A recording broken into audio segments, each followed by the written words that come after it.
부활하신 주님을 찬송합니다. 이 세상 사람들은 죽음을 이야기하고 죽음을 높이고 죽음을 기리고 죽음을 오랫동안 기념하는 삶을 삽니다. 이것이 바로 죽음 아래 살아가는 모든 사람들의 어찌할 수 없는 운명이고 넘을 수 없는 삶의 굴레이기 때문에 그렇습니다. 그래서 모든 종교들도 이 죽음을 너무너무 숭상하는 그러한 예식들이 많습니다. 무덤을 멋있게 짓는다든가 죽은 자를 찬송하는 그러한 일들을 서슴없이 하는 모든 것들은 결국 죽음이 이 땅의 모든 인생들에게 너무너무 넘을 수 없는 최고의 힘이고 권력이라고 하는 그런 사실을 스스로 인정하고 살아가는 것과 다를 게 없습니다. 그러나 오늘 우리 믿음의 사람들이 갖는 이 믿음은 죽음을 넘어서 영원한 생명을 소유하는 삶이 된다는 것을 깨달아야 하겠습니다. 그래서 우리는 죽음을 말하는 것이 아니라 생명을 말하는 것이고, 그래서 생명의 사람으로 살아가는 것이 그리스도인의 삶인 것을 알아야 합니다. 우리는 분명 생명의 사람인데 그럼에도 불구하고 하는 행동들이 죽음의 사람처럼 행동하고 있다면 나 자신의 정체성, 그리스도인의 본질, 믿음의 사람으로서 생명의 사람으로 살아가야 되는 삶의 의미가 무엇인지를 바로 깨달아서 생명의 사람으로 살아가는 우리 모든 성도가 되시기를 간절히 바랍니다. 생명이 뭘까?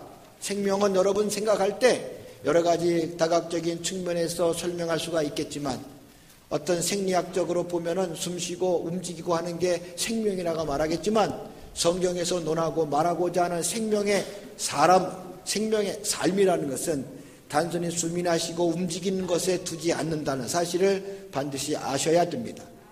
생명이 뭘까? 생명이라고 하는 말을 한자 말 그대로 표현해 보면 산다고 하는 생자와 명령한다는 명이 합쳐진 글자입니다. 다시 말하면 생명은 살아야 된다, 살아야 한다라고 하는 명령을 받은 것이 생명이라는 겁니다. 누가 살라고 말씀할 수 있겠습니까? 생명의 근원 되시는 하나님만이 하실 수 있는 말씀입니다. 이 세상에 어느 누구도 생명, 살아라 하고 명령할 수 있는 그러한 피조물은 한 사람도 한 존재도 없습니다. 오직 생명의 출발이 되시고 근원이 되시는 영원하신 우리 하나님만이 명령할 수 있는 말씀입니다. 그러므로 살아라, 이 명령에 따라서 순종하며 사는 것이 생명이라는 겁니다. 지금 숨을 쉬고 있고 움직이고 있지만 그러나 그 하나님 말씀에 불순종하며 사는 사람은 생명의 사람이 될 수가 없습니다. 분명히 알아야 될 것은 우리가 하나님을 떨어져 나가서는 하나님과 관계없이 사는 것은 생명이라고 말할 수 없다는 겁니다. 예를 들면 물에 빠져 죽어가는 사람이 있습니다. 이 죽어가는 사람 반드시 이 사람은 죽을 사람입니다. 그래서 지금 숨쉬고 있으나 움직이고 있으나 그 사람은 죽을 사람입니다. 그러나 그가 생명선에 손을 맞잡고 그가 물에 빠졌지만 그 손에 연결이 돼서 있다면 그 사람은 지금 물에 빠져 죽을 사람이지만 그러나 그는 죽지 않을 사람입니다. 생명의 사람이 되는 것이죠. 오늘 이렇게 그 선과 연결돼서 생명선과 연결되어 살아가는 그 삶이 바로 생명의 삶이라 하는 것이죠. 하나님의 말씀, 생명의 말씀입니다. 이 말씀을 내가 무시하고 불순종하고 말씀을 도외시하고 여전히 내 생각대로 산다는 것은 숨은 쉬고 움직이고 있으나 그 사람은 생명의 사람이라 말할 수 없습니다. 이 사람은 바로 죽음의 사람이 될 수밖에 없다는 것이죠. 그러나 내가 지금 곧 죽어가는 그런 모습으로 살고 있을지라도 내가 지금 죽음에 또 경각에 달려 있을지라도 여전히 내 입에서 하나님을 말하고 하나님 말씀에 붙들리고 하나님의 은혜를 사모하고 하나님과 끊임없이 연결되어 살아가는 삶이라면 이 사람은 진정 생명의 사람이 될 수 있다는 말씀입니다. 전 우리 가롯교회 모든 성도가 이렇게 하나님 말씀에 순종함으로써 생명의 사람으로 살아가는 축복이 있기를 주의 이름으로 간절히 축원합니다. 우리는 에덴 동산의 이야기를 자주 들어서 그곳이 어느 곳인지를 잘 알 수 있습니다. 에덴 동산 거기는 바로 하나님의 은혜가 함께하는 자리요, 인간이 가장 행복한 자리요, 인간이 살아가는 데 있어서 가장 복된 자리가 에덴 동산입니다. 에덴 동산은 어떤 울타리가 있지 않았습니다. 그래서 마귀가 들어와서 사람을 시험하는 그런 일을 볼 수가 있었는데, 에덴 동산은 어떤 경계가 없는 것처럼 보입니다. 그렇다면 에덴 동산에는 하나님의 보호와 하나님의 축복과 하나님의 은혜가 있는 곳인데, 그런데 거기는 경계도 없고 울타리도 없고 그렇습니까? 울타리는 쳐지지 아니하였지만 하나님은 분명히 거기에 울타리를 치셨으니 그게 바로 선악을 알게 하는 나무의 열매를 먹지 말라고 명령하신 하나님의 말씀에 있습니다. 다시 말하면 에덴 동산 안에서 하나님이 축복하시고 하나님이 베풀어 주시는 최고의 복을 누리는 사람은 하나님 말씀에 순종하며 사는 사람이지만, 그러나 그 말씀을 어기고 불순종의 길을 걸어가는 사람은 내쫓김을 당해서 결국 하나님의 보호받을 수 없고 죽음의 그늘 아래서 신음할 수밖에 없다고 하는 것을 말씀하고 있는 것이 에덴 동산의 교훈입니다. 그러므로 하나님 말씀에 순종하는 사람은 동산 안에 들어가 하나님의 보호받는 사람처럼 살게 되지만, 그 말씀에 불순종하는 사람은 이미 죽음으로 버려진 존재, 당장은 숨쉬고 움직이는 것 같지만 결국은 하나님과 무관한 죽음의 그늘에 신음하고 고통당하는 죽음의 사람이 된다는 것을 말씀하고 있으니, 오늘 이 땅에 살아가는 모든 성도들, 무슨 일이 있어도 하나님 말씀 안에 머물러 있을 때 하나님이 책임지는 사람, 하나님 말씀대로 했더니 하나님이 나를 보호해 주시는 그런 사람, 하나님 뜻대로 살려고 했더니 하나님이 내 모든 문제를 이끌어 가시는 하나님의 사람으로 살아가시기를 주의 이름으로 간절히 축원합니다. 세상은 험악하고 사망의 음침한 골짜기가 가득해서 내 사는 길들이 힘들고 어려울 수밖에 없습니다.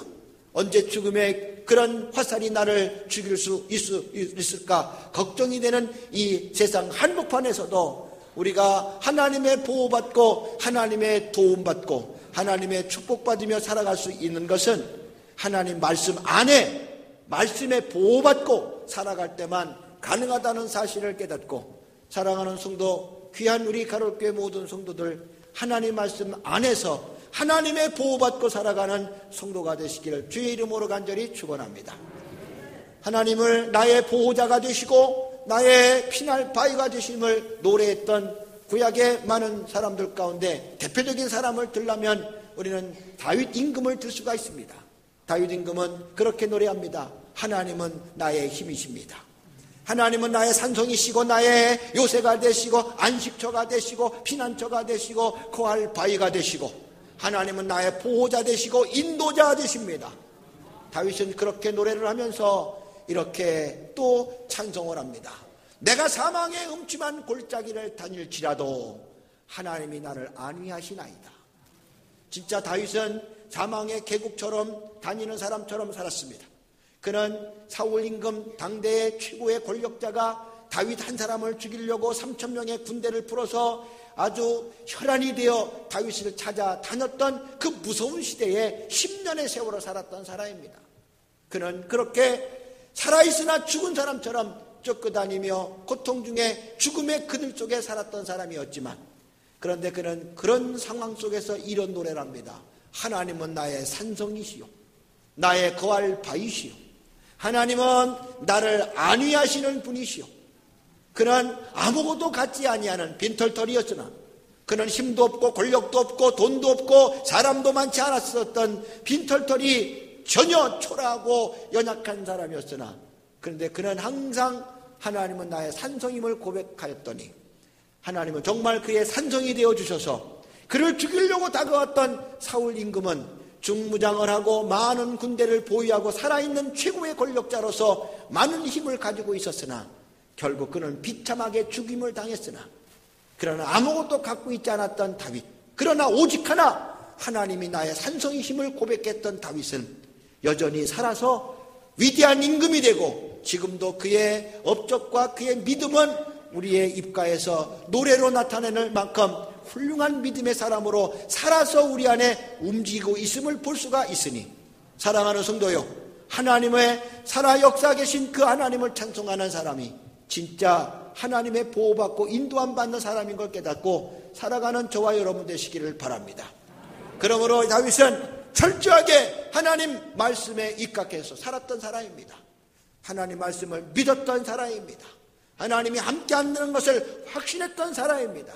그래서 모두가 덜덜 떨고 있는 골리앗 그 장군 앞에서도 다윗은 떨지 아니하였습니다. 왜요? 하나님이 함께 한다는 걸 누구보다 알고 깨닫고 확신하며 살았기 때문입니다.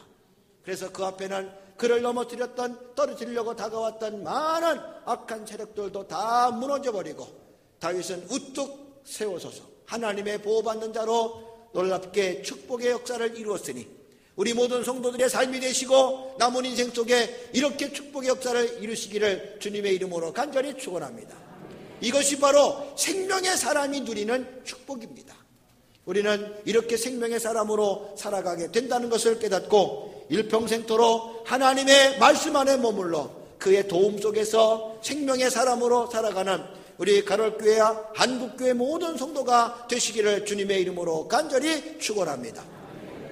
그렇다면 하나님이 이 땅의 모든 피조물들에게 생명을 주셨다고 하는데, 그렇다면 다른 피조물과 인생들에게 주신 생명이 같을까? 절대 같을 수가 없다는 걸 아셔야 됩니다. 같이 숨쉬고 같이 움직인다고 해서 개나 돼지가 누리는 생명과 오늘 인간의 누리는 생명이 같습니까? 그렇지 않습니다. 하나님 그래서 창조의 과정에서부터 개나 돼지를 만들 때와 사람을 창조할 때는 차별을 두시고 만들었다는 사실을 알 수가 있어요. 다른 피조물들은 말씀으로 만들었다고 한다면 인간은 그 코에 생기를 불어넣으시고 생명체가 되게 하셨으니 하나님의 생기가 들어와서 인간으로 하여금 생명체로 만들었다고 하는 사실을 분명히 성경이 말하고 있는 것은 개나 돼지가 받은 생명이나 인간이 받은 생명은 같을 수 없다 하는 분명한 사실입니다. 하나님이 인간에게 주신 생명은 어떤 생명이냐? 이 땅의 모든 인간을 제외한 모든 피조물의 생명은 언젠가는 끝나는 시점이 있어요. 그게 시작이요 끝이 된다는 겁니다. 언젠가는 그 삶이 끝나는 시점이 있어요. 그거를 오늘 이 땅의 사람들은 죽음이라고 표현합니다. 어떻든 끝나는 시간이 있어요. 시간이 길고 짧을 뿐이지 끝나는 시점이 있다는 얘기입니다. 그래서 또 새로운 것이 시작이 되고 또 끝나게 되고 새로운 것이 시작이 되고 또 끝나게 된다는 거예요. 그것이 이 땅의 모든 피조물들의 생명의 모습입니다. 그러나 인간의 생명은 시작은 했으나 끝이 없는 영원한 생명인 줄로 믿으시기 바랍니다. 그러므로 인간에게 주신 생명은 영원한 생명이요. 왜요? 하나님이 영원하시기에. 그래서 하나님이 입가에서 입생기로 불러주신 그 생명의 바람을 받고 생명체가 된 인생들은 영원한 생명의 소유자가 된다는 겁니다. 그래서 하나님이 영원한 생명의 사람이 되게 하시려고 생명나무의 열매를 준비하셨고 하나님과 더불어 영원한 생명을 누리게 되었으니 인간이 받은 최고의 축복이고 최고의 은혜가 되는 줄로 믿습니다. 그런데 이 영원한 생명을 받게 될 인간이 하나님 말씀에 불순종하게 되었고 불순종함으로써 이 생명을 상실하게 되었다는 얘기입니다.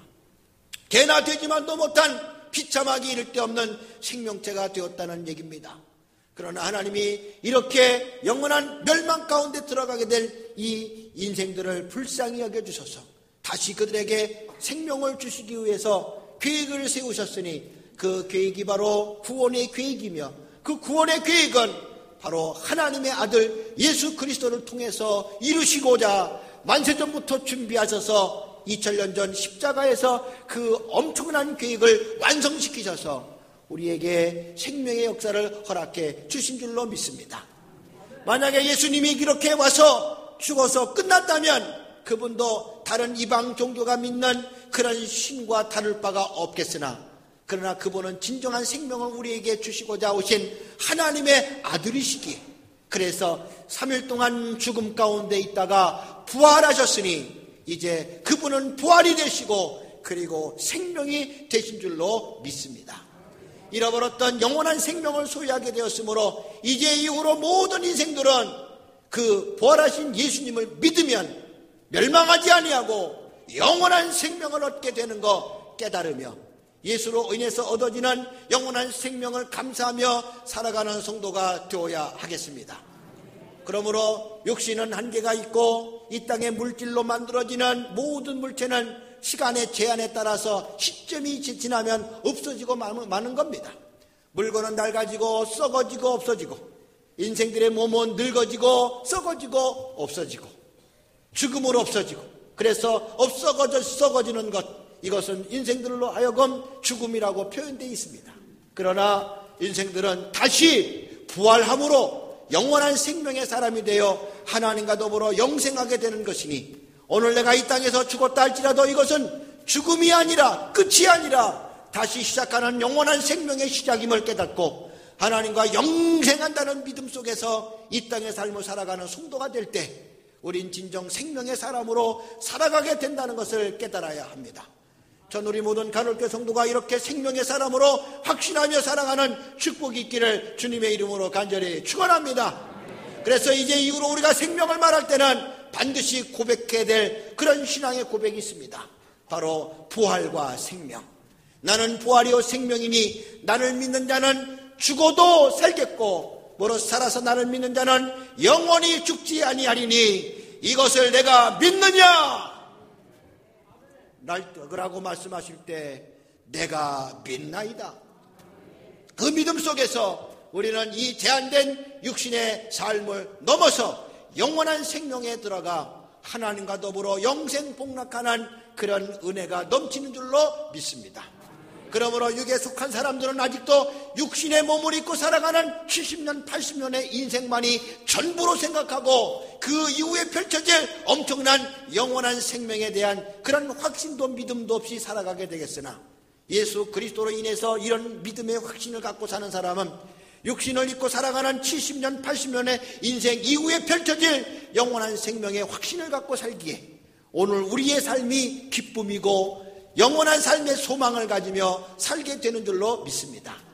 앞서간 성도가 그래서 이 땅에 살면서 죽음의 위협 속에서도 굴하지 않고 끝까지 믿음을 지키며 부활과 생명 대신 예수 생명을 가지고 살았었기에 그들은 죽음 앞에서도 절대로 믿음 바깥에 나가는 일이 없었으며, 죽음의 현장에서도 그들은 철저하게 예수님을 찬송하며 하나님을 노래하며, 그래서 그렇게 살아갔던 그들의 눈에는 하나님이 영원한 나라를 보여주시니, 그렇게 죽어갔던 믿음의 선진들이 하늘을 바라보면서 죽음 앞에서도 웃음 짓고 기뻐하고 즐거워할 수 있었던 것은 바로 영원한 생명에 대한 믿음의 역사인 줄로 믿습니다.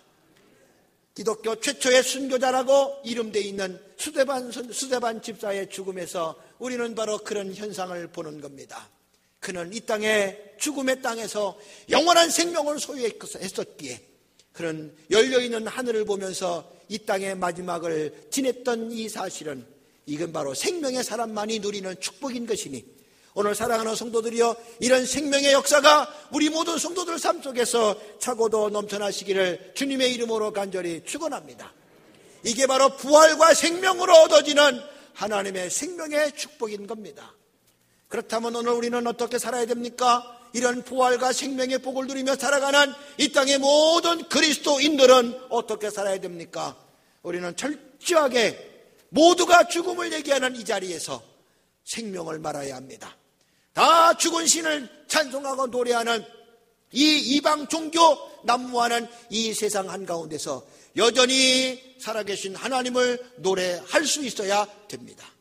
앞서간 믿음의 사람들이 바로 그렇게 살았으며 성경의 많은 위대한 선지자들이 바로 그런 삶을 살았음을 우리에게 알려주셨으니, 그 가운데 오늘 본문에 나오는 예레미야 선지자의 신앙 고백 속에서 우리는 부활 이후 생명을 소유하고 있는 그리스도인들의 진정한 삶의 모습을 깨닫게 되는 것이니, 오늘 그런 믿음을 가지고 살아가는 우리 모든 성도가 되시기를 간절히 바랍니다.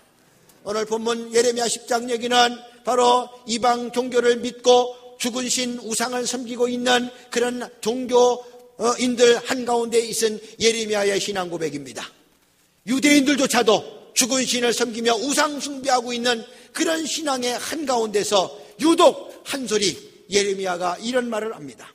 오늘 본문 6절 말씀, 여호와여 주와 같은 이 없나이다. 주는 크시니 주의 이름이 그 권능으로 말미암아 크시니이다. 하나님이 제일 크다고 고백할 수 있는 것, 이거는 하나님에 대한 확신이 없이는 할 수가 없다 하는 말입니다. 부활과 생명을 소유하고 있지 아니하면 하나님이 최고로 크다고 말할 수 없다는 겁니다.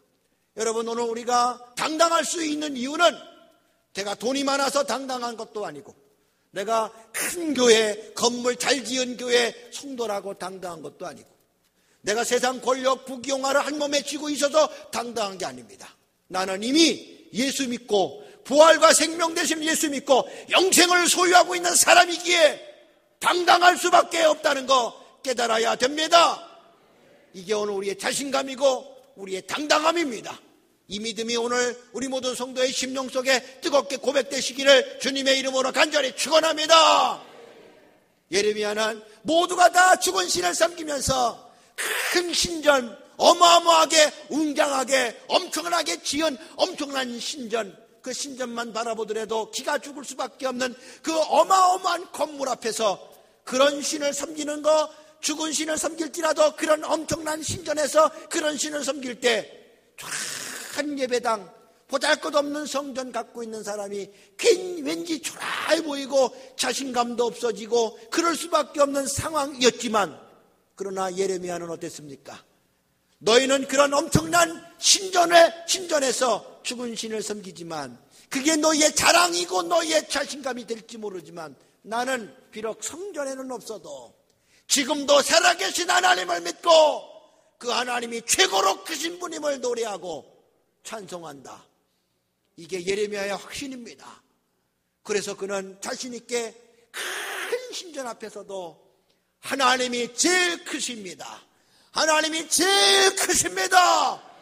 이런 고백으로 살아가는 거예요. 우리 가톨교회 성도들의 믿음의 고백이 되시기를 주님의 이름으로 간절히 축원합니다. 우상을 얼마나 정교하게 만들었습니까?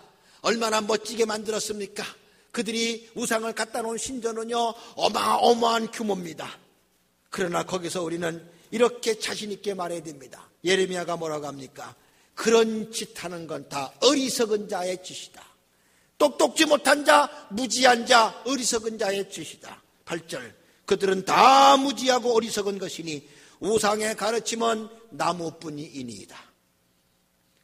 아무리 엄청난 신을 섬긴다고 우상에 절을 해도 그것들은 다 어리석은 짓이고 무지한 짓이고, 우상이 주는 가르침이 있다면 나무밖에 없다. 그 나무 어디다 쓸 건데? 장복에서 장작이나 쓰지 뭐. 그 나무 어디 쓸 건데? 필요에 따라서 가구도 만들고 의자도 만들고 그걸 뿌리지. 거기서 무슨 생명이 있으며 거기에 무슨 내게 주시는 생명의 축복이 있겠느냐? 우상을 섬기는 건 다 부질없는 짓, 어리석은 짓, 무지한 짓이다. 살아있는 하나님, 생명 되신 하나님을 믿는 자만이 당당하게 말할 수 있는 신앙의 고백입니다. 우리 생명의 사람으로 축복의 삶을 살아가는 우리 가톨교회 성도들의 신앙의 고백이 되기를 주님의 이름으로 간절히 축원합니다. 할렐루야. 그러면서 선지자는 강력하게 말합니다. 10절 말씀 다 같이 한번 10절 전반부 읽어봅니다. 10절 시작. 오직 여호와는 참 하나님이시요 살아계신 하나님이시요 영원한 왕이라. 이게 우리의 당당한 신앙의 고백입니다. 하나님은 참 하나님이십니다. 살아계신 하나님이십니다. 영원한 왕이십니다. 지금 선지자는 살아계신 하나님을 확신하며 그 하나님을 전하고 있습니다. 누구에게? 죽음의 신, 죽은 신 앞에서 그게 최고라고 여기고 있는 세상의 많은 사람들 가운데서 살아계신 하나님을 말하고 생명의 하나님을 노래하고 당당하게 그 하나님의 영원함을 얘기할 수 있었으니 부활과 생명의 사람만이 할 수 있는 신앙의 고백입니다. 여러분, 이것이 부활 이후에 신앙생활을 해가는 우리 그리스도인들의 삶이 되어야 합니다. 우리 성도들의 삶의 고백이 되시기를 주님의 이름으로 간절히 축원합니다. 그렇다면 우리는요, 분명히 하셔야 될 것은 나는 생명의 사람이다. 나는 죽음을 논하지 아니하고 생명을 말하는 사람이다. 죽음 앞에 벌벌 떠는 저들 앞에 우리는 죽음이 당당할 수밖에 없다. 나를 절망시키고 좌절케 하고 힘들게 하는 세상의 악한 세력 앞에서도 나는 절대로 넘어지지 아니하고 당당하게 생명의 사람으로 살 수 있다. 이런 자신감을 가지고 사는 게 바로 그리스도인의 삶입니다. 그렇다면 여러분, 부활 이후의 신앙의 사람은요, 어떻게 살아야 되는지를 분명하게 알아야 합니다. 시편 기자는 이렇게 살아계신 하나님을 믿고 살아가는 그리스도인들에게 이렇게 권면하고 있어요. 시편 18편 46절에 여호와는 살아계시니 나의 반석을 찬송하며 내 구원의 하나님을 높일지로다. 아멘. 여호와는 살아계시니 나는 하나님을 찬송하며 하나님을 높이겠다. 여러분, 하나님을 살아계신다고 하는 사실을 분명히 내가 확신한다면 여러분, 이 땅에 높여야 될 분은 하나님밖에 없어요. 찬송할 분은 하나님밖에 없어요. 여러분, 죽은 거는 생명이 없는 거예요. 그건 찬송받을 이유가 없어요. 찬송받을 이유도 없고 높일 이유도 없어요. 높여야 되는 것은 살아있는 존재에게만 가능하고 살아있는 존재에게만 찬송이 가능한 거예요. 오늘 우리가 찬송을 하고 노래하는 이유는 하나님이 살아계시다고 하는 분명한 증거인 줄로 믿습니다. 그러므로 일평생 우리가 살아가는데 하나님을 찬송하는 이유가 있어요. 왜? 그분은 살아계시기 때문에 나의 찬송을 받아주시고 그래서 받은 증거로 내 안에 기쁨을 회복시켜 주시고 받은 증거로 내게 축복해 주신다는 말입니다. 하나님이 살아계시기 때문에 가능한 일입니다. 찬송이 뭡니까? 찬송은 하나님을 높이는 일입니다. 하나님을 기념하는 일입니다. 하나님을 기리는 일입니다. 하나님이 최고로 고백하는 일입니다. 찬송하는 사람이 되라고 했더니 어떤 사람이 그럽니다. 나는 노래를 못해서 하나님은 찬송 못해요. 나는 악기를 연주 못해서 하나님 찬송 못해요. 여러분, 찬송과 노래는 다른 거요. 찬송은 하나님을 높이는 거고 노래는 하나님을 높이는 일에 쓰임받는 도구일 뿐이에요. 노래 잘하는 사람은 노래로 하나님을 찬송하면 되고 악기 잘 치는 사람은 악기로 하나님을 찬송하면 되고 또 축구 잘하는 사람은 축구로 하나님을 높이면 되고 그리고 자기가 받은 달란트 이것 가지고 자기를 위해 쓰지 않고 하나님을 위해 쓰면 그것 가지고 하나님을 찬송하면 되는 거요. 사람에 따라서 어떤 사람은 이걸로 하고 어떤 사람은 저걸로 할 뿐이지 우리가 통틀어서 살아계신 하나님을 찬송하고 하나님을 높이는 일은 우리 모든 그리스도인 생명의 사람들이 해야 될 신앙의 모습이 된다는 거 깨달아야 됩니다.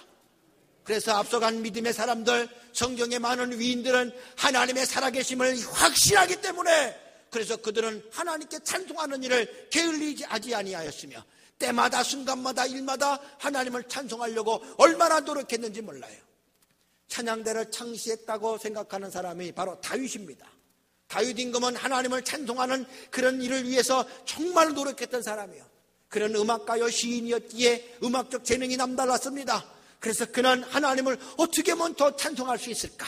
그런 생각 때문에 그가 생각해서 찬양대를 만들어서 하나님을 찬송하면 좋겠다 해가지고 찬양대를 만들어 하나님을 찬송했으니 이것은 노래를 잘하는 사람, 악기를 잘하는 사람, 음악적인 자기 재능을 발표하라는 시간이 아니고 그것 가지고 하나님을 높이고 찬송하라는 그런 거룩한 신앙의 고백에서 시작됐다는 걸 깨닫고 우리 찬양대가 그런 의미로 늘 하나님을 찬송하는 것을 게을리하지 않아야 되겠으며 동시에 우리 모든 성도들도 이 하나님을 우리가 가진 재능과 달란트로 높이고 찬송하는 일을 소홀히 하지 않아야 된다는 거 깨달아야 하겠습니다. 여러분이 살아계신 하나님을 믿는다면 매 순간순간마다 하나님을 높이십시오. 하나님을 찬송하십시오. 하나님을 최고로 여기십시오. 이게 바로 살아계신 하나님을 믿고 부활과 생명의 사람으로 살아가는 생명의 사람들이 해야 될 신앙의 위대한 역사입니다. 베드로는 예수님을 이렇게 고백합니다. 살아계신 하나님의 아들. 살아계신 하나님의 아들이라면 그 아들도 살아계신다는 거예요. 그러나 우리가 더욱더 예수님을 찬송해야 될 이유는요, 그분이 살아계시기 때문에 찬송해야 될 이유가 분명하지만 그런데 그분은 죽었다가 살아나신 분이요, 인생들의 죄를 대신 짊어지고 십자가에서 죽었다가 그리고 다시 살아나셔서 잠자는 자들에게 생명의 열매가 되시고 그리고 모든 인생들에게 주와 그리스도가 되셔서 우리의 찬송을 받기 합당하신 분이 되셨으니 앞서간 성도도 죽임당하신 어린 양 그리고 다시 부활하셔서 생명으로 역사하시는 그 어린 양 예수 그리스도를 찬송하고 있었음을 성경이 분명히 말씀하고 있으니 오늘 이 땅의 모든 그리스도인들은 살아계신 예수님을 부활하셔서 생명 되신 예수님을 찬송하는 일이 우리 신앙의 중심의 고백이고 날마다 내 안에서 게을리 해서는 안 되는 신앙의 모습인 줄로 깨닫고 예수님을 찬송하는 성도 되시기 바라며 예수님을 내 인생 가운데 가장 높으신 분으로 높여드리는 성도가 되기를 주님의 이름으로 간절히 축원합니다. 할렐루야. 여기에는 이론도 필요 없고 논리도 필요 없고 내 상식도 필요 없고 내 경험도 내 이력도 필요 없어요. 오직 하나님을 아들을 최고로 높일 수 있는 믿음만이 생명이고 축복인 것이니 여러분 매 순간순간마다 날 구원하신 예수 그리스도 부활되시고 생명되신 예수님을 찬송하고 노래하며 그분을 최고로 여기며 살아가는 그 신앙이 바로 부활 이후에 살아가는 성도의 신앙이며 생명의 사람의 모습인 줄로 믿습니다. 이 은혜가 우리 가톨교회 생명 공동체 안에 가득 차고 넘치시기 바랍니다. 주님의 이름을 높이는 성도가 되시기를 주의 이름으로 간절히 축원합니다. 또한 우리가 살아계신 하나님을 믿고 생명의 사람으로 산다면 우리는 어떻게 살아야 됩니까? 따라하겠습니다. 기도하는 삶을 살아야 됩니다.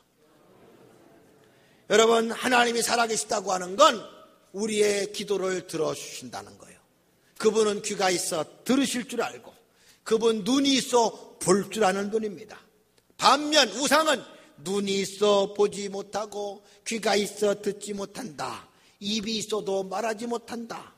그러나 살아계신 하나님은 다 하시는 줄로 믿습니다.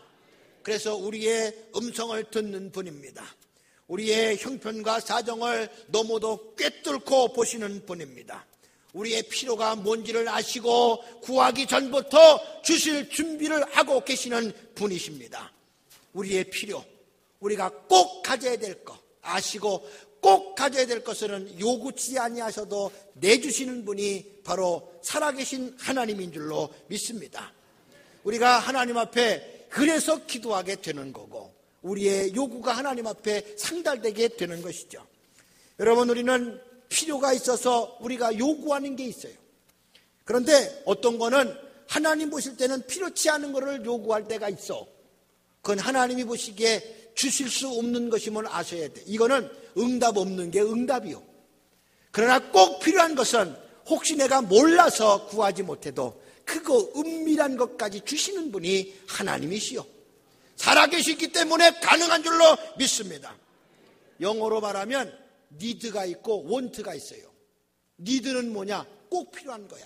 이건요 내가 굳이 몰라서 구하지 못해도 하나님은 이 니드는 주신다는 거예요. 그러나 우리는 욕심이 생겨 살다 보니까 남도 가졌으니까 나도 갖고 싶어 하는 게 있어. 이게 원트요. 이 원트는 하나님이 사람의 형편에 따라서 주실 수도 있고 안 줄 수도 있어. 똑같이 구해도 받을 수도 있고 안 받을 수도 있어. 이거에 대해서는 왜 하나님 안 줍니까? 따지지 말고 안 준 게 응답인 줄로 알고 그냥 받아들이는 게 그게 성도의 바른 태도다. 믿으시기 바랍니다. 중요한 것은 그러나 꼭 필요한 것은 주시는 분이요. 왜요? 살아계시기 때문에.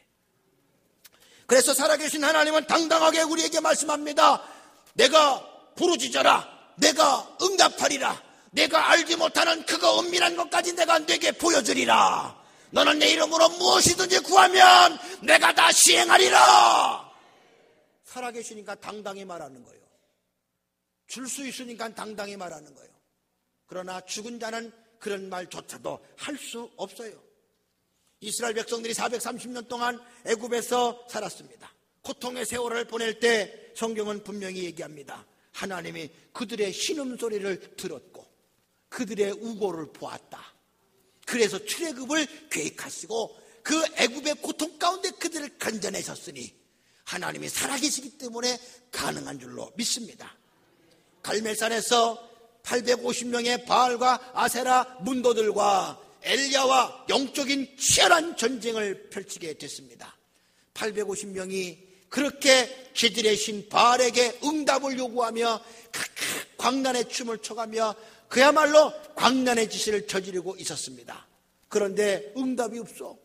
이들이 생각하기를 우리의 정성이 부족한가 보다 싶어서 좀 자극적으로 해야 우리 바알신이 응답하나 싶어 그들이 드디어 칼로 자기 손을 긋고 배를 긋고 피를 보여가며, 피를 보면 좀 자극적이잖아. 자해를 하면서 이런 아주 무서운 광란의 기도를 드리고 있는 그때, 그런데도 이 바알신은 응답이 없어. 왜 응답이 없었을까? 죽어서. 죽은 거는 850명이 떠들어도 응답이 없고, 죽은 거는 8만 5천 명이 떠들어도 응답이 없고, 죽은 거는 피를 봐도 보지 못했으니 응답이 없고, 그러나 살아계신 하나님은 한 사람이 외쳐도 응답하시는 줄로 믿습니다. 엘리야의 하나님이 살아계신 하나님입니다. 오늘 나의 하나님은 살아계신 하나님입니다. 오늘 엘리야처럼 당당하게 850명 앞에서도 살아계신 하나님을 말하고 그분에게 기도할 수 있는 그런 성도가 바로 그리스도인의 바른 모습인 줄로 믿습니다. 부활 이후의 신앙의 사람들이요, 이런 믿음 가지고 당당하게 믿음의 승리를 이루시기를 주님의 이름으로 간절히 축원합니다. 살아계신 하나님이기 때문에 우리는 그래서 이렇게 당당하게 하나님께 기도할 수가 있는 거예요. 여러분, 살아계신 하나님을 믿으십니까? 그러면 내가 그 하나님을 믿었다는, 살아계신다는 것을 믿는다는 증거가 내 삶에 나타나야 돼요. 그게 뭐냐? 그게 기도인 거예요. 그런데 우리는 보면 하나님은 살아계시다는데 하나님을 죽은 하나님처럼 나는 여지껏 신앙생활해. 왜? 기도 생활이 없잖아. 살아계신 분이라면 기도해야지. 그분에게 요구를 하고 내가 받아야지. 그분도 살아계신 분이기에 나더러 요구하라고 했는데, 네가 하늘에서 땅에서 풀면 하늘에서 풀릴 것이고, 네가 구하라 줄 것, 찾으라 찾을 것이고, 두드리라 열릴 것이라고 말씀했는데, 내가 살아있는 이 역사를 내가 너희에게 보이고 싶다. 이게 하나님의 간절한 뜻인데, 그런데 살아계신 하나님의 역사를 내가 보이기 위해서는 하나님께 기도하고 요구하고 땅에서 물 풀고 매는 일을 해야 되는데, 어찌 내 신앙은 살아계신 하나님을 죽은 하나님으로 취급해. 기도도 안 해. 요구할 것도 없어. 바랄 것도 없어. 땅에서 풀고 맬 것도 없어. 이건 내 스스로가 입으로는 하나님 살아계심을 고백하면서도 하나님이 죽은 분처럼 취급하는 내 신앙의 이율배반적 신앙의 모습이 아닐 수 없다는 겁니다. 사랑하는 성도요, 하나님이 살아계신 걸 믿으신다면 기도하셔야 돼요. 그분에게 응답을 요구하시기를 바랍니다. 그러므로 이 땅에 살아가는 모든 그리스도인들은요, 쉬지 말고 기도하라. 이것이 너희를 향하신 하나님의 뜻이니라. 살아계신 하나님을 날마다 나의 기도 속에서 보여주고 나타내주고, 이 응답이 살아계신 하나님을 세상에 알리는 증거가 되어야 합니다. 내가 하나님, 살아계신 하나님께 기도했더니 이런 응답이 왔다고, 이 응답이 증거가 돼서 살아계신 하나님을 높이는 게 간증이요, 이게 부활 이후 부활과 생명 되시는 예수 믿고 살아가는 성도들의 삶이 된다는 얘기입니다. 그러므로 기도는 우리 신앙의 아주 기본이야. 기독교인에게 기도는 기본이다. 이거는 기본적인 일이요. 무슨 일을 하든지 기도를 빼놓고 한다는 건 이거는 다 잘못된 거예요. 우리는 그런데 기도를 뭘 더 배우기보다는 그 사역의 기능부터 배우려고 그래요. 찬양대가 찬양을 해도 기도 모처 준비하고 찬양을 해야 맞는 건데, 음악적인 기능만 생각한다면 그건 세상 합창단하고 다를 게 없어요. 운전을 해도 운전 기술만 배우지 말고 하나님께 기도하면서 운전 사역을 감당하는 것이, 그게 사역자의 바른 태도예요. 여러분은 운전 사역을 하시는 분들은 세상 기사가 아니요, 하나님의 일꾼이요. 주방에서 밥하시는 분들은 밥순이가 아니야. 그분들은 하나님의 일꾼이야. 그러니까 어떻게 해야 밥을 잘하고, 어떻게 해야 반찬을 맛있게 하고, 참기름을 얼만큼 치고 들기름을 얼만큼 쳐야 되냐, 이거 따지는 게 아니고 먼저 기도부터 하고, 오늘 내 사역 속에 하나님이 함께 하시기를 바라는 기도부터 존재가 되지 않고는 안 돼. 우리 안내위원들이 안내를 하는데 안내위원들은 성도들한테 살짝 웃어가면서 안내를 해야지. 그러나 그것부터 배우면 안 돼. 먼저 기도부터 배워야 돼. 기도 준비가 된 상태에서 성도들을 만나고 주보도 나눠주고 헌금위원으로 활동할 때 거기에 역사가 있고 은혜가 있는 거예요. 어떤 분은요, 설교에는 은혜 못 받는데 안내위원이 그렇게 상냥하게 인사하고 자기한테 극진하게 대접하는데 은혜가 됐대야. 목사로서 속은 상했지만 은혜 받았다니까 다행이잖아. 근데 그런 기도 없이 하는 사람은요, 그냥 기능인으로 그냥 주보주고 인사나 하는 것으로 끝나는 거예요. 이거는 세상 안내양하고 다를 게 없어요. 안내위원은 세상 안내양이 아니야. 하나님의 일꾼이지. 그래서 기도해야 돼. 이게 바로 살아계신 하나님을 믿고 생명의 사람으로 살아가는 성도의 삶입니다. 저는 우리 가톨교회 모든 성도가 이와 같은 믿음의 역사를 간직하며 살아가심으로 살아계신 하나님을 높이고 찬송하는 성도가 되셔서 오늘도 하나님 살아계시니 내가 몰라서 구하지 못한 것까지도 은밀한 것까지도 보여주시고 나타내 주셔서 살아계신 하나님을 알려주시고 이 땅에 축복의 삶, 생명의 삶을 살게 하시는 하나님의 사람이 되어야 하겠습니다. 부활 이후에 신앙의 사람 기도에 더욱더 전념하시고 사순절 새벽기도 끝났다고 기도 중단하지 마시고 다시 이어지는 새벽의 역사가, 새벽 기도의 역사가 넘쳐나셨어요.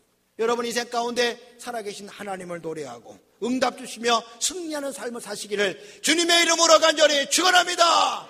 할렐루야! 은혜 주신 하나님께 박수하겠습니다.